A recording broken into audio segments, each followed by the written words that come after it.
Coming up, we take you to the Northwest Arctic, where Governor Mike Dunleavy got his start as a school teacher.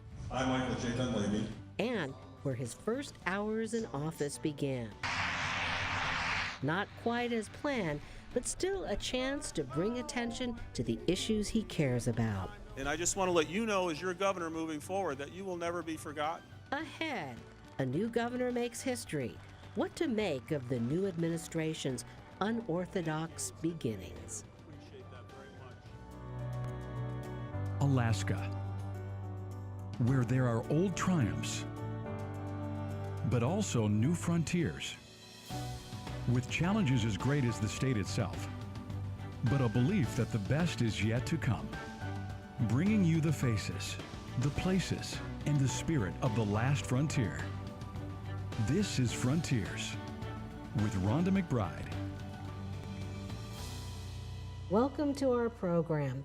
Our frontier today is the Northwest Arctic, where Mike Dunleavy became the first governor in the United States to take the oath of office above the Arctic Circle. And KTVA's Liz Raines flew to Noorvik for the swearing-in ceremony to capture this historic moment, and it sounds like it was a lot more challenging than expected. It was. You know, Noorvik is where Mr. Dunleavy's wife is from, but getting there was a bit of a moving target. The governor originally planned to fly to Kotzebue, then to travel to Noorvik on a snow machine about 50 miles to the east of Kotzebue. It's an hour-and-a-half snow machine ride in good weather, but that trip was canceled after a magnitude 7 earthquake shook Southcentral Alaska and required his immediate attention. So the plan was for Dunleavy to fly from Anchorage to Noorvik on Monday, December 3rd, so he could fulfill his constitutional obligation to be sworn in by noon on the first Monday of December. A 20-minute flight from Kotzebue, nothing but snow and ice for miles, and suddenly Noorvik appears. In Inupiaq, it means a place that is moved to, a name given after a group of families settled here in the early 1900s. This is where Alaska's First Lady, Rose Dunleavy, spent her first years, raised in a traditional Inupiaq family. Rose's brother, Gordon Newland, still lives in Noorvik. The village itself is somewhat quiet. People take care of each other. They look. Yeah, they do. In fact, they help each other quite a bit. So, like if we have someone passed away, and everybody works together, they donate whatever they need. Newland works as a maintenance man for the school named after his father. Robert Atkaluk Newland, Sr. He is the father of Rose Dunleavy. One of the founders of the Regional Native Corporation, NANA, and also a mayor of Noorvik, a man who lived in a time of change. Hard work has changed somewhat. When I was growing up, we had no stove oil, we had no electricity, we had no good homes, but we had to work in order to be alive. Mary Carter remembers the family fondly. Rose, it was awesome. We grew up together as children. I think we lived the best times of our life. After high school, Rose moved away. She took a job with Alaska Airlines and eventually met a teacher who would become her husband and later governor of Alaska. She was impressed because he wholeheartedly embraced her family's subsistence way of life. Her mother and father have since passed, but the community says they would have been proud of Rose and Mike. So what did you think when you heard that the governor was going to be holding his ceremony here in Noorvik? Wow! I mean, that's going to put Noorvik on the map, And I thought about it, and I said, I bet that there's some folks out there Googling where Noorvik is at. The mayor says he hopes the inauguration will bring attention to the challenges of life in rural Alaska. We are hoping to have the governor at least look at the rural areas, not only here in Noorvik, throughout the other rural areas that have the same problem. Where costs are high, milk $20 a gallon, fuel in the region as high as $9 a gallon. Despite the hardship, the community feels honored to be chosen. Yeah. With 800 visitors expected to descend on Noorvik for the celebration, this kitchen has been busy for days. But suddenly a storm set in, and Dunleavy's flight was diverted to Kotzebue so he could be sworn in by the constitutional deadline. So the show went on in two places, two ceremonies in Counterpoint, the official one in Kotzebue and a symbolic one in Noorvik. The crowd, glued to a live stream from Kotzebue, cheered as the First Lady made her way to the stage. And they gave the new governor a standing ovation. Just as the Noorvik ceremony came to a close, a plane taxied down the runway. And who should appear? Sorry we're late. We had a little detour. Despite the change in plans, Noorvik was still the first community to celebrate Alaska's new governor. A choir sang Ariga, a song that has no direct translation in English, a song that expresses encouragement and gratitude at the same time. The new governor came bearing big promises. And I just want to let you know, as your governor moving forward, that you will never be forgotten. Whether it has to do with the educational system, you won't be forgotten. Whether it has to do with crime, things like sexual assault, you are not going to be forgotten. He prayed with elders. His first meal as governor included muktuk, or whale blubber, in a room filled with people he embraced as a young man. You are our people. And you accepted me a long time ago when I came up here and married one of your daughters. And I've never forgotten that. The new governor didn't get to bask in the warmth of Noorvik's hospitality for long. He would soon be off to Anchorage to address the aftermath of an earthquake. But he said he would carry the spirit of the day with him, a reminder of Alaskans come together in both the best and worst of times. Well, Mike Dunleavy is only the third Alaska governor to be sworn in outside of Juneau. The other two, Sarah Palin and Sean Parnell, took the oath of office in Fairbanks. Well, you know, he probably one-upped them, you know, because how can you beat Noorvik? And had he taken that snow machine ride as originally planned from Kotzebue to Noorvik, what do you think that would have garnered in national publicity? Oh, I think that would have gotten a lot of attention. Nothing's more Alaskan than taking a snow machine, especially in rural Alaska. You see almost more snow machines than vehicles, cars and trucks like out there. So I'm sure that would have gotten a lot of attention nationally. So what's your memory going to be of that event? I mean, to be there, be part of history? Well, the energy in the room, Ron, it almost felt like being at a sports game. You know, Rose was the hometown team. And so that energy when she stepped on stage and people saw her there in Kotzebue, it almost gave you goosebumps. But then when she showed up in the school, it was named after her father, people cheering. And, you know, I had gotten to know a couple of her classmates previously, and they had talked about how excited they were to have a former classmate as a first lady. So that kind of an energy, you know, I think that's what's going to really stick with me from that experience. All right. Well, thank you very much, Liz, for sharing this story and recapping it, because I don't think a lot of people got to see what happened. They were probably at work. So thanks for bringing this back. Well, up next, reaction to the governor's inauguration ceremonies. People are just kind of taking a wait and see, but I think they're really feeling like maybe there's more hope than they thought. Nellie Moore and Jocelyn Estes have reported on Alaska Native issues for decades. Their take on the start of the Dunleavy administration.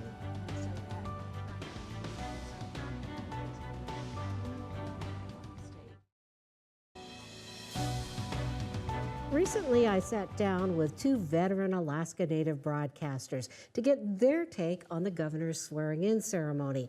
Jocelyn Estes and Nellie Moore watched from the comfort of their homes in Anchorage and said that they'd never seen anything quite like this and don't think rural Alaskans have either. We'd also like to welcome people across the state. So how was it that the governor's inauguration ceremony could take place simultaneously in two remote communities and be televised for the whole state to see? The community, they've been telling us about their hunting. KTVA was ready to go with its plans to air the inauguration from Noorvik, but when the governor's plane was diverted to Kotzebue, our station had to use the district's distance education system, known as Ustream, which broadcasts classes and basketball games between schools in the district. I thought it was a really daring thing that they did. I thought that's quite an accomplishment for the Bush to be able to shoot something in both places and have it air on TV. Yeah. This is the first gubernatorial inauguration above the Arctic Circle. It's probably the first in a tiny village like that. And so, you know, kudos for pulling it off. For some reason, every year right by Christmas, it starts getting a little stormy and snowy, and then it kind of straightens up. But that's just totally typical, and people really reacted to it. I thought Kotzebue, pretty much my hometown, reacted really quickly out of necessity. Hour and a half ago, we hear that we can't land in Noorvik, so what happens is we call Kotzebue. Rural Alaskans pride themselves on being able to improvise solutions to whatever comes their way. Alaska's first lady for the great state of Alaska, Rose Dunleavy.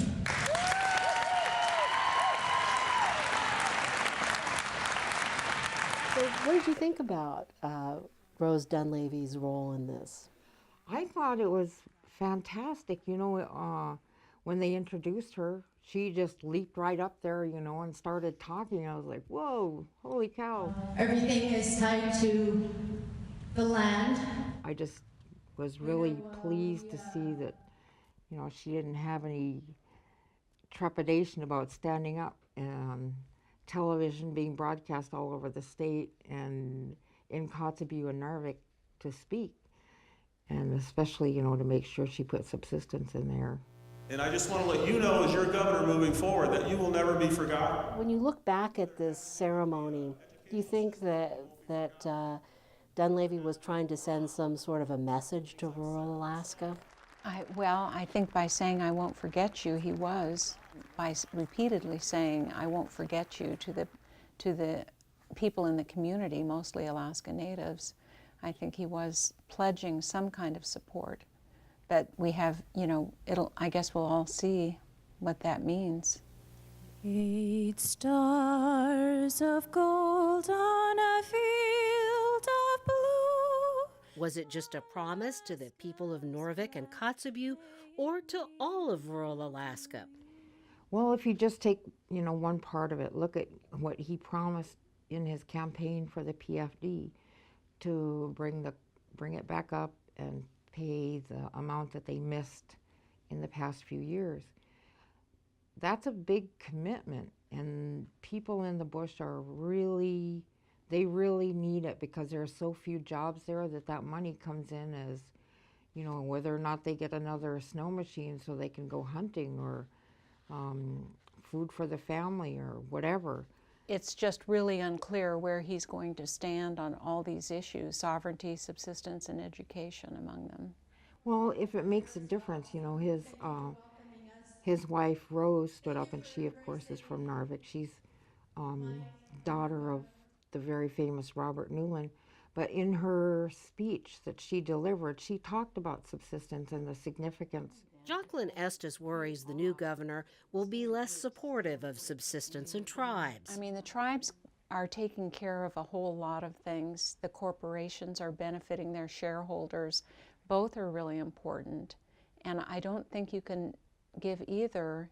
You know, you want both. You want the shareholders to be getting healthy dividends from their corporations, but you also want local governments, tribal entities looking after things like foster care, adoptions, health, education, transportation.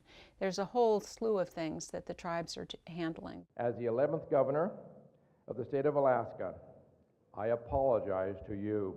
But despite all that, many Alaska Native voters had a hard time with one of Walker's decisions to trim the permanent fund dividend. And now, a lot of pressure on the new governor to deliver on his promise to restore both past and present dividends to their full amount. So you need both.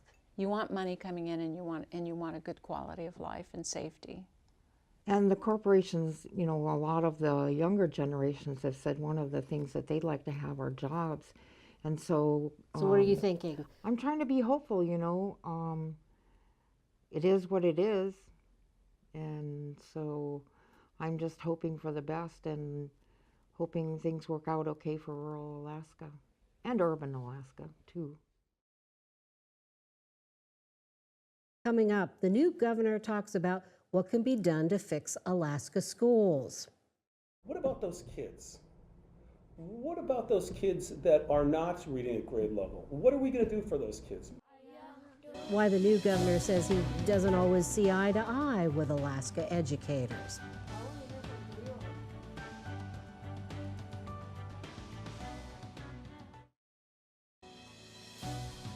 One of the takeaways from Governor Dunleavy's inauguration that it signals his plan to take the state in a new direction.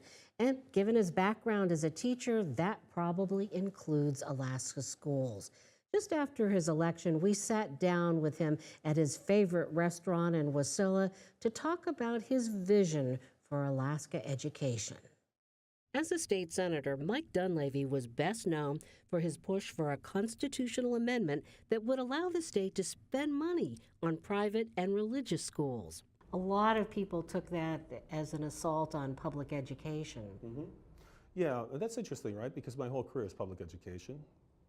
All my kids went to public schools. My wife and I, our history going back generations is public school.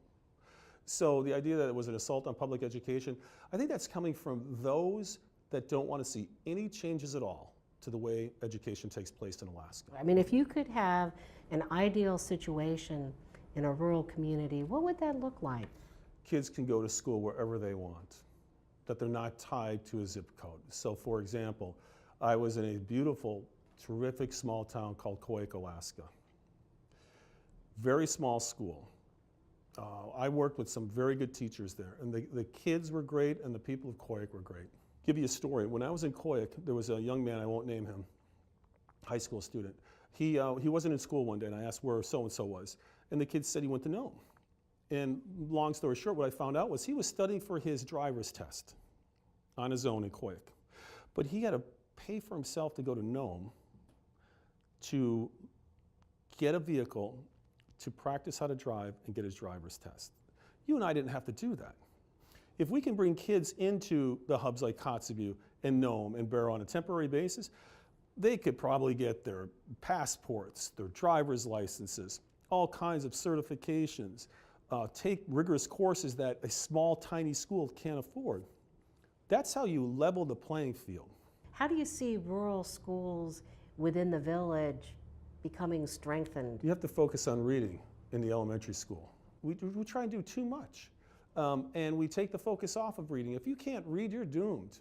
In this society, if you can't read, you're in trouble. You look at the prison populations, a lot of those folks had difficulty in school, starting with reading. So you focus on reading. Here's what's really happening again. Many of those same people that were claiming I'm going to close small schools, many of those same people don't want any changes at all, none, to education. When our NAEP scores came out in March, the National Assessment of Educational Progress, which are given to 4th and 8th graders every 2 years all over the country, we came in dead last in 4th grade. Well, let me finish though. You asked the question. There wasn't a peep out of the educational establishment about those scores. However, the newspapers will be filled with stories of people pounding the table and marching because they want more money in education, but not a peep about the results. Results that show that out of all 50 states, Alaska does indeed have the lowest average score for 4th graders, in which not even a third were considered proficient, and only about half performed at a basic level.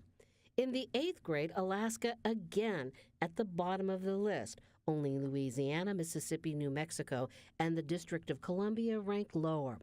26% of Alaska 8th graders scored at the proficient level, down from 31% 2 years earlier, and only about 70% performed at the basic level. So my question to those that were accusing me of wanting to shut down schools, which was not the case, my challenge to them is, what's your plan to get kids to be able to read at grade level?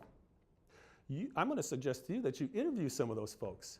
Interview the head of NEA and have them lay out their plan, NEA Alaska, have them lay out their plan, what their plan is to get kids reading at grade level. I'm Tim Parker. I'm the president of NEA Alaska. We took Governor Dunleavy's suggestion and asked the Alaska branch of the National Education Association about its plan to help children read. We have to approach every single student differently, because a student who shows up to school tired or hasn't had enough food. We have to address those issues first. And so we're very cognizant of where kids are and what they need in order to be successful. Tim Parker says poor test scores are often tied to a family's income. In fact, there's a big gap in performance between kids who take part in the federally subsidized lunch program than those who don't. Another way to improve schools, Parker says, is to retain good teachers. Best thing that we can offer to any child is a fantastic education experience, and that starts with having a really great teacher in their classroom, somebody who's experienced, somebody who's been here for more than 1 or 2 years, and that's a real problem in rural Alaska. We're still seeing turnover at incredible rates. 30–40% of educators leave rural Alaska teaching jobs on a regular basis. Parker also says the NEA has embraced a plan produced by teachers, superintendents, and local school boards to improve Alaska schools, one that has support from Dunleavy's Education Commissioner, Michael Johnson. In all the years that he chaired the Education Subcommittee, he proposed deep, significant cuts to education. Democrats in the legislature also say Dunleavy opposed funding for preschool and early childhood programs. If you cut the funding for pre-K, if you cut funding for kindergarten, if you cut funding for Head Start and things like that, you will absolutely see worse test scores. There's no doubt about that. That's what the research shows. But for now, Senator Bill Wielechowski says he expects his battles with Dunleavy over education funding to continue. You know, we have a saying in the legislature, don't tell me what your values are, show me what your budget is, and I'll tell you what your values are. And so if the budget comes out and he's got a budget that cuts education and cuts pre-K and cuts scholarship funding and cuts literacy funding and cuts mentorship programs and cuts libraries, I think that'll show us where his values are. In the legislature, mainstream education saw Mike Dunleavy as somewhat of a contrarian. But now as governor, for better or for worse, he's in a position to leave his mark on Alaska schools. We leave you now with the Alaska Flag Song, sung at the inauguration by Tiffany Scott, a nurse from Kotzebue. I want to thank you for joining us. We'll see you next week. 8 stars of gold on a field of blue, Alaska's flag, may it mean to you the blue of the sea, the evening sky, the mountain lakes, and the flowers nearby. The gold of the early sourdough streams, the precious gold of the hills and streams, the brilliant stars in the northern sky, the Bear, the Dipper, and shining high, the great North Star with its steady light, o'er land and sea, a beacon bright. Alaska's flag to Alaskans dear, the simple flag of the last